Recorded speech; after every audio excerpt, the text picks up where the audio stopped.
Bogotá, Colombia. Colombia's government and its last remaining major rebel group signed a ceasefire Monday ahead of Pope Francis' visit this week, an agreement seen as a significant step toward negotiating a permanent peace deal. The deal struck in Quito, Ecuador, where talks with the National Liberation Army, or ELN, have been taking place since February, goes into effect October 1.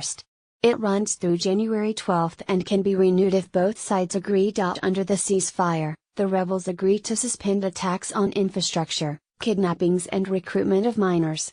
In exchange, the government has vowed to boost protection for social leaders who have recently come under attack and to develop a program that would provide humanitarian aid to rebels, among other measures. Reconciliation is expected to be a central theme of the trip by Francis, who has lobbied for an end to Colombia's decades-old civil conflict and who is fulfilling a promise to visit if peace was made with the much larger Revolutionary Armed Forces of Colombia, or FARC. The Pope is arriving amid a unique moment in our history, as we turn the page on an absurd conflict and look to the future with hope, President Juan Manuel Santos said in a televised address Monday. More than 5 decades of conflict involving the two rebel movements, the army and right-wing paramilitary groups, have resulted in more than 260,000 deaths, the disappearances of tens of thousands of other people and the displacement of 6 million more. Under the earlier deal with the government, FARC has turned over its weapons and is reorganizing as a political movement to compete in elections next year. But negotiations with the more ideological and less centralized ELN have been slower since exploratory talks began more than 3 years ago. Unlike FARC,